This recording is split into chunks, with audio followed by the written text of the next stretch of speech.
అందరికీ నమస్కారం అండి. మనం భగవద్గీత 13వ అధ్యాయం క్షేత్రజ్ఞ విభాగ యోగం కొనసాగించుకుంటూ ఉన్నామండి. గురుదేవులకు ప్రణామములు, శ్రీకృష్ణ భగవానులకు ప్రణామములు, శ్రీ వ్యాస భగవానులకు ప్రణామములు, ముఖ్యులైన సోదరీ సోదరులకు హృదయపూర్వక నమస్కారం. గీతా మకరంద వాహిని 66వ ఎపిసోడ్కి అందరికీ స్వాగతం అండి, సుస్వాగతం.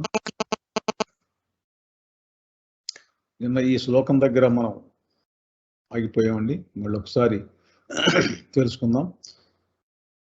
కార్యకారణ కర్తృత్వే హేతు ప్రకృతి రుచ్యతే, పురుష సుఖ దుఃఖానాం భోక్తృత్వే హేతు రుచ్యతే. కార్యకారణములను కలుగు చేయుట యందు ప్రకృతి హేతువనియు, సుఖ దుఃఖములను అనుభవించుట యందు పురుషుడే హేతువనియు చెప్పబడుతున్నది. పంచభూతాలు, వాటి యొక్క పంచ తన్మాత్రలు, శబ్దము, స్పర్శ, రూపము, రసము, గంధం అంటున్నా కదండి. అంటే జ్ఞానేంద్రియాల 5 యొక్క లక్షణం అనమాట. వాటి తన్మాత్రలను చెంపుతారు. చూడటానికి, వినటానికి, స్పర్శకి, రుచికి ఏదైతే తన్మాత్రలు మనకు ఉన్నాయో, వాసన చూడడానికి ఉన్నాయో వాటిని తన్మాత్రలు అని చెప్పి అంటారు అనమాట. అవి కార్యము అని అయితే ప్రకృతి వీటిని కలుగజేస్తూ ఉన్నది అని చెప్పుకుంటున్నాడు. కార్యకారణములను ప్రకృతి కలుగజేస్తుంది. కారణం ఇదే. పంచభూతాలు దీని వలన ఏర్పడే మనం చూసామండి. ప్రకృతి వీటన్నిటితోటి నిర్మాణం అయిందని మనం ముందు శ్లోకాల్లో కూడా తెలియజేశాడు. అయితే ఇక్కడ సుఖ దుఃఖాన్ని అనుభవించడంలో పురుషుడు హేతువని చెప్పబడుతున్నది అంటున్నాడండి. పురుషుడు అంటే ఆత్మ. ఎవరైతే క్షేత్రజ్ఞుడని ఇప్పుడు దాకా మనం అనుకుంటూ ఉన్నామో, ఈ అధ్యాయం పేరే చెప్పాడో ఆ క్షేత్రజ్ఞుడు లేక పురుషుడు ఈ సుఖ దుఃఖాన్ని అనుభవించటంలో ఉన్నాడు, కారణము అని చెప్పుకుంటున్నాడండి. కానీ ఈ పురుషుడికి సుఖము దుఃఖము నిజంగా రెండు అంటవండి. ఏ విధంగా ఒక బల్బుకు ఉన్నటువంటి బల్బు పైన మసిపట్టి ఉందనుకోండి, వెలుగు సరిగ్గా రాదు.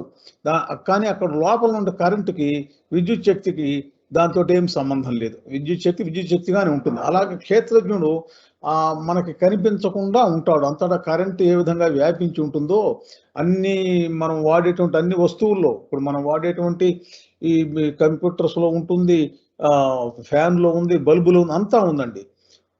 పరికరాన్ని బట్టి అది పనిచేస్తూ ఉంటుంది. నువ్వు ఏ విధంగా చేయించుకోవాలో అదే చేయించుకోవచ్చు, అంతేగాని దానికేమి లేదండి. ఇప్పుడు వీటిలోనే ఉంది అంతా కూడాను. ఈ శరీరము, బుద్ధి, మనసులు వీటిలోనే ఉందండి. కానీ అనుభవించేది మాత్రం పురుషుడు. కారణం, అనుభవానికి కారణం పురుషుడు అంటున్నారండి. అంటే ఆత్మ లేకపోతే అనుభవమే లేదు కదా. ఇక్కడ దాన్ని కొంచెం వివరంగా చెప్తూ ఉన్నాడండి ముందు చెప్పినటువంటి శ్లోకాన్ని. పురుష ప్రకృతితో హి భుంక్తే ప్రకృతి జాన్ గుణాన్, కారణం గుణ సంగోష్య సదసద్యోని జన్మసు. ప్రకృతి యందున్న పురుషుడే ప్రకృతి నుండి ఉత్పన్నములైన త్రిగుణాత్మకమైన పదార్థములను అనుభవించును. గుణముల సాంగత్యమే జీవాత్మ యొక్క ఉత్తమ అధమ జన్మలకు కారణము. చూడండి, ప్రకృతి అంటే ఏమిటో ఇక్కడ చెప్తూ ఉన్నాడండి. భూమి, నీరు, వాయువు, ఆకాశము, అగ్ని, అలాగే వీటి 5 లక్షణాలు, 5 తన్మాత్రలు అనుకున్నాం కదండి. శబ్దము, స్పర్శ, రూపము, రసము, గంధము. అంటే నాలుక, చర్మము, ఇవి కళ్ళు, చెవులు చేసేటువంటిది ఏదైతే ఉన్నాయో అవి పంచ తన్మాత్రలు అంటారు. ఈ 10టిని కలిపి కార్యములు అని చెప్పి అంటున్నాడండి. ఇవి కాకుండా మనసు, బుద్ధి, అహంకారము, ఇది మనకు బాగా తెలుసు. చాలాసార్లు దీని గురించి మనం చెప్పుకుంటూ ఉంటామండి. త్వక్, చక్షు, శ్రోత్ర, జిహ్వ, గ్రాణములు అంటే జ్ఞానేంద్రియాలు 5. వాక్, పాణి, పాద, పాయుపస్థలు అంటే కర్మేంద్రియాలు 5. కాళ్ళు, చెవులు, నోరు, విసర్జక అవయవాలు 2. వీటిని మొత్తాన్ని కలిపి 13ని కరణములు అని చెప్పి అంటాడండి. ముందు మనం తెలుసుకున్నాం, ముందు శ్లోకంలో కార్యకారణములు అన్నాడు కదండి, అది చెప్తున్నాడు అనమాట.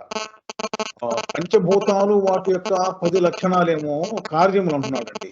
మనోబుద్ధి అహంకారమును, జ్ఞానేంద్రియాలు, కర్మేంద్రియాలు 13ని కరణములు అంటున్నాడు. అంటే వీటి ద్వారా ఆ కార్యము వీటి ద్వారా జరుగుతున్నది. ప్రకృతి అనగా భగవంతుని త్రిగుణమయి మాయా అని తెలియవలను. మనం ఆల్రెడీ తెలుసుకున్నామండి. 3 గుణాలతో కూడి ఉన్నటువంటి మాయ ఇది భగవంతుని యొక్క శక్తిని మనం తెలుసుకున్నామండి. అయితే ఈ 3 గుణాలలో సత్వగుణం కలిగినటువంటి వాళ్ళు దేవయోనిలో జన్మిస్తారు. అంటే వాళ్ళు దేవతల దేవలోకాల్లో జన్మ తీసుకుంటారు. రజోగుణం కలిగినటువంటి వాళ్ళు మానవ లోకాల్లో జన్మ తీసుకుంటారు. తమో గుణం కలిగినటువంటి వాళ్ళు మానవ లోకంలోనే పశుపక్షాది యోనులందు జన్మ తీసుకుంటారు అని చెప్తున్నారండి. ఉపద్రష్టానుమంతా చ భాక్తా భోక్తా మహేశ్వర పరమాత్మేతి చాప్యుక్తో దేహేస్మిన్ పురుష పరహ. ఈ దేహమందున ఆత్మ వాస్తవముగా పరమాత్మయే.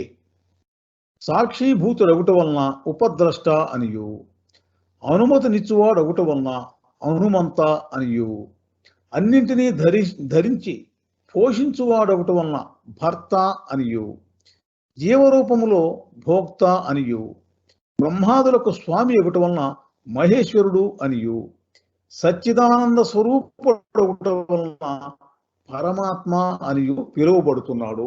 ఎన్ని విధాలుగా ఈ దేహం ఉన్నటువంటి ఆత్మని మనం తెలుసుకోవాలి అనేది కృష్ణ పరమాత్మ యొక్క ప్రధానమైనటువంటి అభిప్రాయం అండి. అంటే ఆత్మ వాస్తవానికి పరమాత్మేను. ఇది జరిగే వాటన్నింటికి నీలో అంటే తనలో జరిగేదానికి, ఈ ప్రపంచంలో జరిగేదానికి వీడు సాక్షిగా ఉంటాడు. ఈ ఆత్మ ఉపద్రష్ట అంటే అతి దగ్గరగా ఉండి గమనిస్తూ ఉంటాడు. అలాగే జరిగేదంతా కూడా ఈయన అనుమతితోటే జరుగుతూ ఉన్నది. ఈయనకు వ్యతిరేకంగా ఏమీ జరగటం లేదు. ఎందుకంటే అన్నీ జరగటానికి తనే కారణం కనుక. హనుమంత అంటే అనుమతినిచ్చేవాడు. అలాగే అన్నిటినీ ధరించి పోషించువాడు ఒకటి వలన భర్త. భరించేవాడిని ఏమంటారండి? భర్త అంటారు. ధరించి పోషించడం అన్నమాట భర్త యొక్క బాధ్యత. ఈ సృష్టి మొత్తాన్ని పోషిస్తూ ఉన్నాడు, ఈ శరీరాన్ని పోషిస్తూ ఉన్నాడు. అలాగే జీవరూపంలో ఉండి భోక్త. ఈ జరిగేటువంటి ఈ ప్రకృతితోటి మమేకమై జరుగుతున్నటువంటి అన్ని కార్యక్రమాలకి కూడాను ఫలితాన్ని తాను స్వీకరిస్తూ ఉన్నాడు. అందువల్ల జీవరూపంలో ఎన్ని భోక్త అని చెప్పి అంటూ ఉన్నారండి. ఈ భోక్తగా ఉన్నాడు గనుకనే ఈ కర్మల యొక్క ప్రభావాన్ని స్వీకరించి ఇప్పుడు ఇంతకుముందు మనం అనుకున్నట్టుగా ఆ దేవలోకంలోనూ మానవ లోకంలోనూ మానవుడుగాను జంతువుగాను ఇంకొక రకంగానూ ఇలా జన్మలు తీసుకుంటూ ఉన్నాడు అనమాట. అలాగే బ్రహ్మాదులకు స్వామి ఎగుట వలన మహేశ్వరుడు అనియు అంటున్నాడు. ఆత్మను ఏమంటాడండి ఇక్కడ? స్వామి మహేశ్వరుడు పరమాత్మ. ఆయన ఒక బ్రహ్మదేవుడికి కూడా ఆయన యజమానిగా ఉన్నాడు అని చెప్పి అంటున్నాడండి. కనుక ఆయన్ని మహేశ్వరుడు అని చెప్పి అంటున్నారు. అలాగే సచ్చిదానంద స్వరూపుడు ఒకటి వలన పరమాత్మ అనియు పిలువబడుతున్నాడు. పరమాత్మేతి చాప్యుక్తో అంటే పరమాత్మ ఆయన చైతన్య స్వరూపం ఉంటాడు, ఆయన ఆనంద రూపంగా ఉంటాడు. 3 గుణాలతో కూడాను 3 గుణాలను కలిగి ఉంటాడు కాబట్టి ఆయన పరమాత్మ అని పిలువబడుతూ ఉన్నాడు అని చెప్తూ ఉన్నాడండి. ఇది ముందు శ్లోకంలో ప్రకృతి ఎలా ఉందో చెప్పాడు, ముందు శ్లోకంలో క్షేత్రం ఎలా ఉందో చెప్పాడు, శరీరం ఎలా ఉందో చెప్పాడు. ఈ క్షేత్రంలో శరీరధారి అయినటువంటి ఆత్మ ఎవరో చెప్పారు. ఇక్కడ చూడండి, కానీ ఇక్కడ ఈ శ్లోకంలో చెప్పిన ఆత్మ వాస్తవముగా పరమాత్మయే అనేటువంటి జ్ఞానాన్ని మనం పొందాలంటే మాత్రం తప్పకుండా మనకు కావాల్సింది ఏంటంటే సాధనా బలం కావాలండి. అలా ఉన్నప్పుడు మాత్రమే ఈ శ్లోకంలో చెప్పిన సత్యం అంతా మనం గ్రహించగలుగుతామండి. సాధనా బలం లేకుండా ఇది మనం ఊరికే చెప్పుకుంటున్నామండి. ఇప్పుడు ఇది మనం సాధనతోటి ముందుకు వెళ్తూ ఉన్నప్పుడు, ఆత్మస్థితిలోకి వెళ్తూ ఉన్నప్పుడు, మన ఆత్మ చైతన్య వికాసం చెందుతూ ఉన్నప్పుడు అప్పుడు నువ్వు సాక్షిగా ఉండే స్థితి ఏమిటో అర్థమవుతుంది. మనం ధ్యానం చేసేటప్పుడు సాక్షిగా ఉండండి, ఆలోచనలు పట్టించుకోకండి అంటున్నారు. నిర్మలీకరణ చేసేటప్పుడు కూడా ఇదే మాట చెప్తూ ఉన్నారు. ఈ సాక్షిగా ఉన్నట్టు ఏమిటో అర్థమైతే కానీ ఈ మిగతా విషయాలు అర్థంగా ఉండే. హనుమంత్ అంటే ఏమిటి, భర్త అంటే ఏమిటి, భోక్త అంటే ఏమిటి, మహేశ్వరుడు పరమాత్మ ఒక్కొక్క స్థితి ఒక్కొక్కటి చెప్పుకుంటూ వచ్చాడండి. ఆ 6 స్థితులు చెప్పాడు అనమాట. మొట్టమొదట సాక్షిభూతమైన స్థితి అర్థమైతే మిగతా అన్ని స్థితులు మనకి అర్థమవుతాయండి. కనుక సాధన బాగా బలంగా ఉన్నటువంటి సాధకుడు మాత్రమే, గురుదేవుల పట్ల పరిపూర్ణమైన భక్తి విశ్వాసాలతో సాధన చేసే సాధకుడు మాత్రమే ఈ విషయాల యొక్క స్థితిని ఒకదాని తర్వాత ఒకటి ఉపద్రష్ట, హనుమంత, భర్త, భోక్త, మహేశ్వరుడు, పరమాత్మ అనే అంశాలని ఒక్కొక్కటిగా పూర్తిగా తెలుసుకోగలుగుతాడండి. అంటే ఇది మనం ప్రగతి చెందే కొద్దీ తెలుసుకునేటువంటి అంశాలని మనం అర్థం చేసుకోవాలండి. ఏవం వేత్తి పురుషం ప్రకృతించ గుణై సహ సర్వదా వర్తమానోపి నస భూయోభిజాయతే. ఈ విధముగా పురుషుని లేక ఆత్మతత్వమును ప్రకృతి తత్వమును తెలుసుకుని వాడు అన్ని విధములకు కర్తవ్య కర్మలను ఆచరించుతున్నప్పటికీ పునర్జన్మను పొందడు. ఇప్పుడు ఎవరైతే ప్రకృతి వేరు పురుషుడు వేరు, ఆత్మ వేరు శరీరం వేరు, పరమాత్మ వేరు ప్రకృతి వేరు, పరమాత్మ ప్రకృతి అంతటా ఆవరించి ఉన్నాడు, భరిస్తూ ఉన్నాడు, ధరించి ఉన్నాడు. అలాగే ఆత్మ ఈ శరీరాన్ని అంతా ధరించి ఉన్నాడు, శరీరం అంతా వ్యాపించి ఉన్నాడు అనే ఈ తత్వాన్ని తెలుసుకుంటే మాత్రమే మనము పునర్జన్మ లేకుండా ఉంటామండి. లేకపోతే మళ్ళా పునర్జన్మ పొందుతాం అనమాట. మనం చేసే కర్మలు అన్నిటినీ కూడా కర్తవ్యంగా మనం కర్మలు చేసినప్పుడు మాత్రమే మనం పొందగలుగుతామండి. కర్తవ్యము కాని కర్మలు మనం కర్తవ్యం అయినటువంటి కర్మలు మాత్రమే మనం చేయవలసిన బాధ్యత మనకు ఉందండి. ఇక్కడ మన కర్తవ్యం కానటువంటి కర్మలు మనం చేసామనుకోండి, లేనిపోయినవన్నీ మనం చేస్తూ ఉన్నాము అని అర్థం అండి. నువ్వు ప్రకృతి యొక్క తత్వాన్ని ఆత్మతత్వాన్ని తెలుసుకోవాలంటే నీకు అప్పగించబడినటువంటి కర్తవ్యం ఏదైతే ఉందో ఆ కర్తవ్యాన్ని మాత్రం నిర్వర్తించాలి. అలా నువ్వు నిర్వర్తిస్తూ ఉన్నా కూడా నువ్వు ఆత్మని శరీరాన్ని వేరువేరుగా క్షేత్రంగా క్షేత్రజ్ఞుడిగా చూడగలిగే స్థితి వస్తుంది. అప్పుడు నువ్వు పునర్జన్మ లేకుండా ఉండగలుగుతావు, అంటే మోక్షాన్ని పొందగలుగుతావు అని కృష్ణ పరమాత్మ మనకి ఇక్కడ ఈ శ్లోకంలో తెలియజేస్తూ ఉన్నారండి. కనుక ఆ రెండింటి మధ్య ఉన్నటువంటి ఆ సరిహద్దు రేఖను మనం స్పష్టంగా అర్థం చేసుకోవాలా. ఆత్మ శరీరంలో ఉండి శరీరం చేత పని చేయించేటివాడు, ఆత్మకి ఈ జరిగే దాంతో దేంతో సంబంధం లేదు అనే విషయాన్ని మనం స్పష్టంగా అర్థం చేసుకున్నప్పుడు మాత్రమే పునర్జన్మ లేని స్థితి మనం పొందగలుగుతామండి. నేను చేస్తున్నాను అనేటువంటి భావం ఉన్నంత కాలము, ఆత్మ చేస్తున్నదనే భావం మనకు ఉన్నంతకాలం కూడా మనము, అంటే దేహాత్మ భావన అంటారండి, ఈ దేహమే నేను, ఇది చేస్తూ ఉన్నదనే భావం ఉన్నంతకాలం కూడా మనకి మోక్షం లభించదు. మళ్ళా పునర్జన్మ ఎన్ని జన్మలకు వస్తామో చెప్పడానికి వీల్లేదండి. కనుక ధ్యానేన ఆత్మని పశ్యంతి కేచిదాత్మానమాత్మన అన్యే సాంఖ్యేన యోగేన కర్మయోగేన చాపరే. కొందరు ఈ పరమాత్మను శుద్ధమైన సూక్ష్మ బుద్ధితో ధ్యాన యోగము ద్వారా తమ హృదయములందు చూతురు. కొంతమంది ఏం చేస్తున్నారండి, ఈ పరమాత్మని సూక్ష్మమైనటువంటి బుద్ధితోటి ధ్యాన యోగం ద్వారా తమ హృదయములందే చూస్తూ ఉన్నారు. ధ్యానేన ఆత్మని పశ్యంతి అంటున్నాడండి. ఆత్మని అంటే తనలో అనండి. ఎక్కడ చూస్తామండి పరమాత్మని? మన హృదయాల్లోనే చూడాల, మనలోనే చూడాల. నీలో కాకుండా పరమాత్మని ఈ విషయంలో ఎక్కడ వెతికినా నీకు పరమాత్మ కనపడ్డండి. ఎందుకంటే నీలో ఉన్నటువంటి అంశ, ఆత్మ పరమాత్మ యొక్క అంశ, ఆయన యొక్క రూపం, అది సూక్ష్మంగా నీలో అట్టు పెట్టాడు. ఎందుకు అట్టుపోయాడంటే, నేను ఇక్కడ ఉన్నాను, ఈ ప్రకృతి నా యొక్క లీల, ఈ ప్రకృతిలో నీ శరీరం ఒక భాగము, నువ్వు మాత్రం నాలో భాగము అనేటువంటి జ్ఞానాన్ని తెలుసుకోవడం కోసమే పరమాత్మ తాను ఆత్మస్వరూపంగా మన హృదయాల్లో ఉన్నాడండి. దీన్ని మనం ధ్యాన యోగం ద్వారా సూక్ష్మమైనటువంటి బుద్ధితోటి ఈ విషయాన్ని మనం తెలుసుకోవలసి ఉందండి. అలాగే మరికొందరు జ్ఞానయోగము ద్వారాను పరమాత్మను దర్శిస్తారండి. ఇప్పుడు మనకి రమణ మహర్షి గారిని తీసుకున్నాం అనుకోండి, ఆయన జ్ఞానయోగం ద్వారా జ్ఞాని, ఆయన నేనెవడను అనేటువంటి ఒక విచారణ చేసుకున్నాడు అనమాట. ఈ శరీరమా నేను, మనస్సు నేను, ఎవరు నేనని నేనెవడను ప్రశ్న వేసుకున్నాడండి. ఆ ప్రశ్నకు సమాధానంగా ఆయనకి నేను ఎరుకను, నేను ఆత్మను, నేను ఏమీ చేయటలేదు, ఈ శరీరం నేను కాదు అనేటువంటి జ్ఞానం ఆయనకు కలిగిందండి. అది రమణ మహర్షి గారిని మనం జ్ఞానయోగి అని చెప్పి అంటున్నామండి. అలాగా ఇంకొందరు కర్మయోగం ద్వారాను ఆ పరమాత్మను దర్శించరు. ఇప్పుడు జనక మహర్షి లాంటి వాడు ఉన్నారండి. వీళ్ళు ఎలా పొందుతున్నారండి? వీళ్ళు అన్ని రాజ్యపాలన చేస్తూనే ఉన్నాడు, కానీ ఆ పరిపాలన యొక్క ప్రభావం తన పైన పడకుండా చక్కగా, ఇందాక ముందు శ్లోకంలో చూసాం కదా, ఉపద్రష్ట హనుమంత అని అంటున్నామే, భర్త భోక్త అని, ఆ పద్ధతిలో ఉన్నాడు అక్కడ. ఆయన అన్నిటికీ సాక్షిభూతంగా ఉండి తన పరిపాలన చేసినందువల్ల ఈ రోజుకి వారిని గురించి చెప్పుకుంటూ ఉన్నారు. ఆయన్ని కర్మయోగి అంటున్నాడు.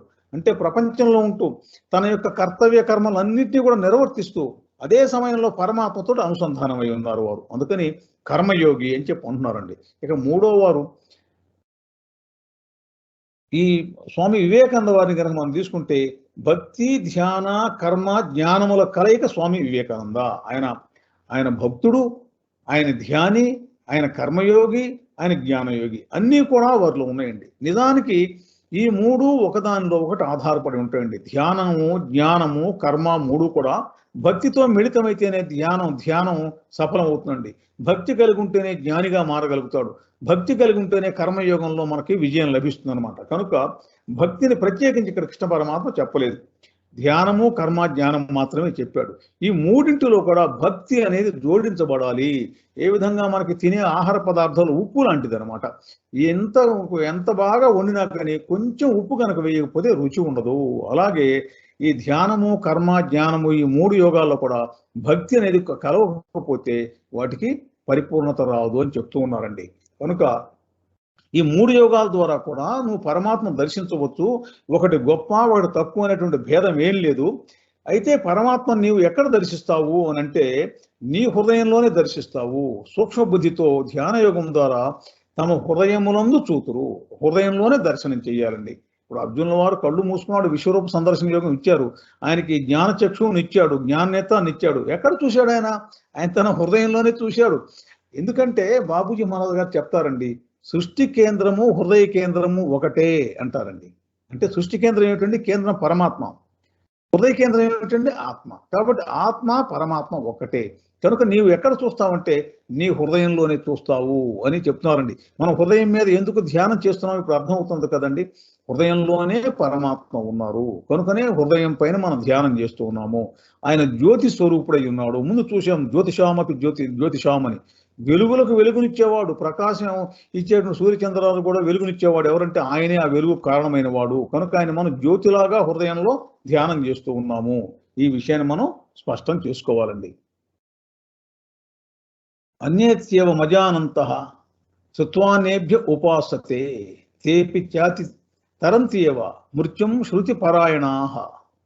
కానీ ఈ సాధనా మార్గములను గురించి తెలుసుకొనలేని వారు తెలిసిన వారి నుండి విని ఆ ప్రకారముగా ఉపాసింతురు.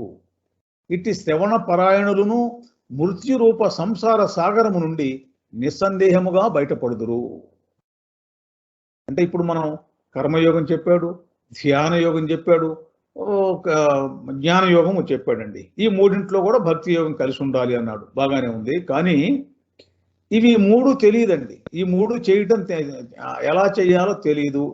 వాటిని మా మార్గాలు వెళ్ళలేడు, ధ్యానం చేయలేడు, జ్ఞాన మార్గం ఎలా ఉన్నో అసలు తెలియదు. కర్మని ప్రపంచంలో ఉన్నాడు, నేను ఈ ప్రపంచం నుంచి విడిగా ఎలా ఉంటాను, ఎలా తెలుసుకుంటాను అని అంటాడండి. ఇలాంటి వాళ్ళకి మరి లేదా వాళ్ళకి మోక్షం అంటే కృష్ణ పరమాత్మ తప్పకుండా ఉంది అంటున్నాడండి. ఏమిటంటే వారు ఎవరో ఒకరు చెప్పిన దాన్ని విని ఆ ప్రకారం ఉపాసన చేస్తారు. ఇప్పుడు మనకి వాల్మీకి ఉన్నాడు, ఆయన దొంగ, రత్నాకరుడనే పోయేవాడు, దారి దోపిడి. ఈ దారి దోపిడి దొంగ ఏం చేశాడండి? ఎంతో మందిని చంపాడు. కానీ నారద మహర్షి ద్వారా ఆ జ్ఞానోదయం కలిగింది ఆయనకి. ఆ రామతారక నామాన్ని ఆయన ఉపదేశించాడు. దాంతో ఆయన ముక్తుడయ్యి మొదటి ఆదికవి వాల్మీకిగా అవతరించాడండి. అంటే శ్రవణము ద్వారా ఇట్టి శ్రవణ పరాయణులను మృత్యురూప సంసార సాగరము నుండి నిస్సందేహంగా బయటపడుదురు. సంసారం ఏంటంటున్నాడు? మృత్యురూపం, మామూలు సాగరం కాదండి. ఇది మామూలు సముద్రం కాదు, మృత్యు సముద్రం అనమాట. ఇది పుడుతూ ఉంటాడు, చచ్చిపోతూ ఉంటాడు, పుడుతూ ఉంటాడు, చచ్చిపోతూ ఉంటారు. మన చుట్టూ నిరంతరం ఈ చావులనే ఉంటాయండి. పుడుతూ ఉంటారు చుట్టూ. మనం పుట్టడం గురించి వింటాము, చనిపోవడం గురించి వింటాము.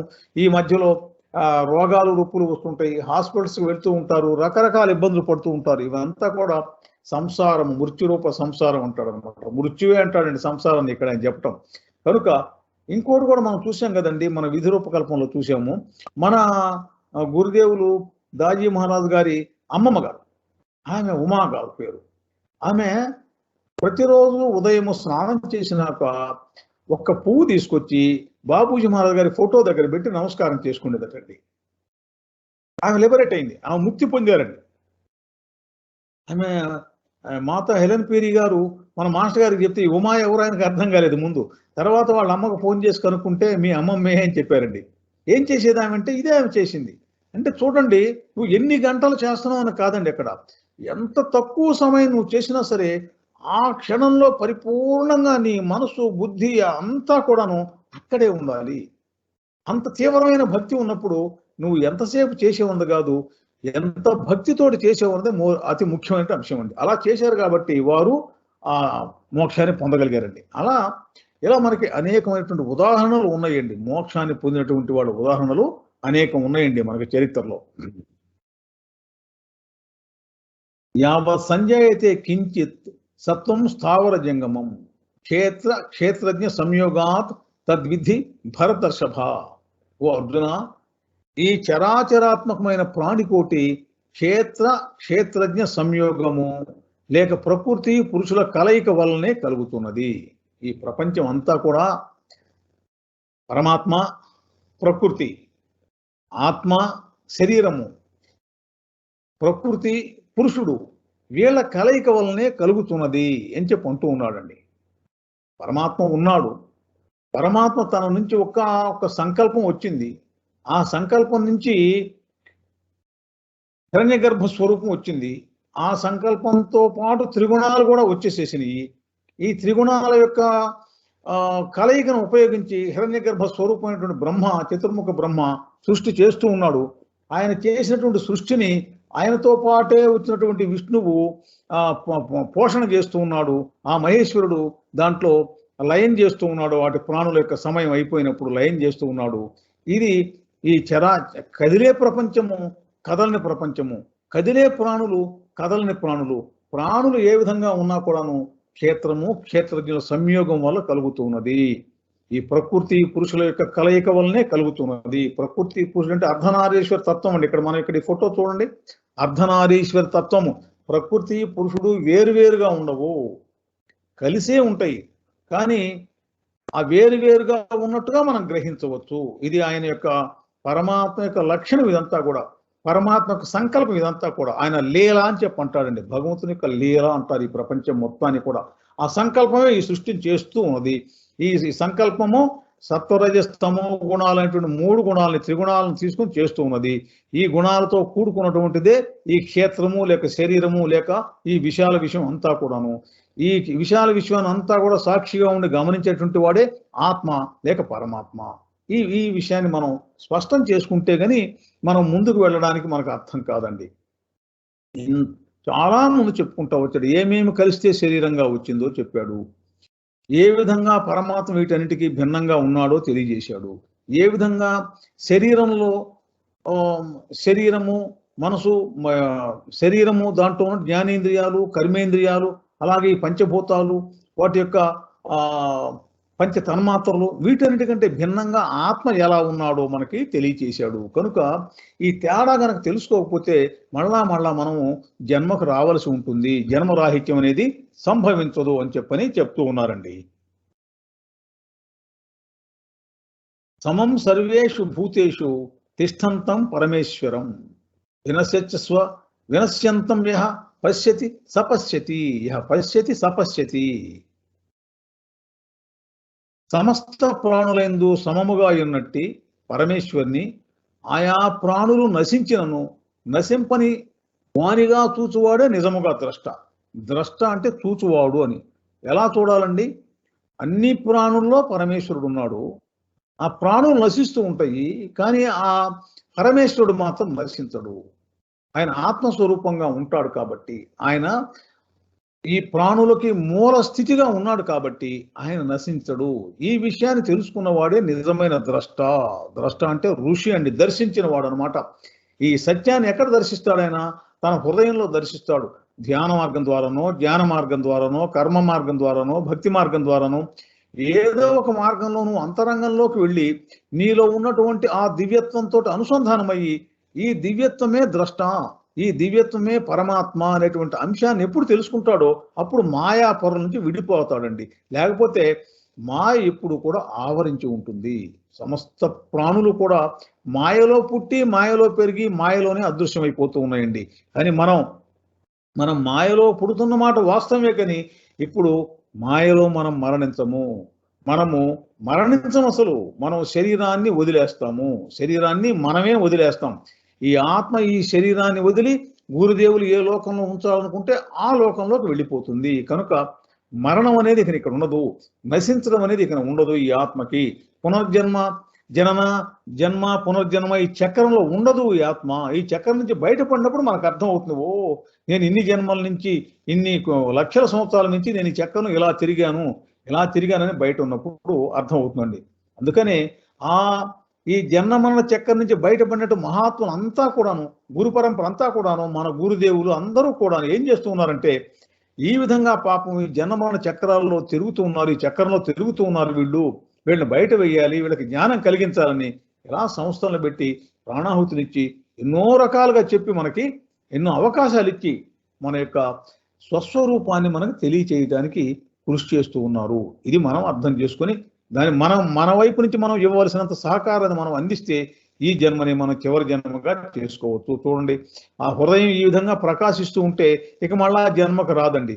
ఈ ప్రకాశం దగ్గరికి చీకటి రాదు, అజ్ఞానం రాదండి, కనుక మళ్ళా జన్మకు రాడు. సో మనం